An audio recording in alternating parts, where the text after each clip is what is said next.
Welcome to the Tech Egg. Don't get scrambled. Enjoy the video. In this video, I will explain how to replace a GMC Terrain headlight. Before starting, gather your essential tools.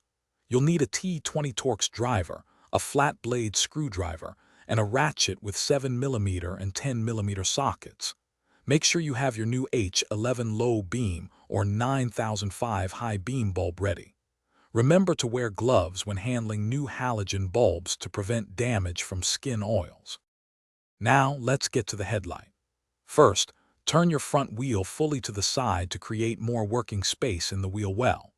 Use your T20 Torx driver to remove the single bolt and any push clips securing the wheel well liner.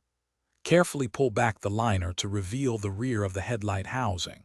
If replacing the entire assembly, you will also remove several T20 and 7mm bolts from the grille and bumper area. With access gained, it's time for the replacement. For a bulb, twist the round dust cover 1/4 turn counterclockwise and remove it. Disconnect the electrical connector by pressing its tab, then twist the old bulb 1/4 turn counterclockwise and pull it straight out. Insert your new bulb, twist it clockwise to secure, and reconnect the electrical harness. If replacing the assembly, unbolt it, transfer any components, and install the new unit. You're almost done.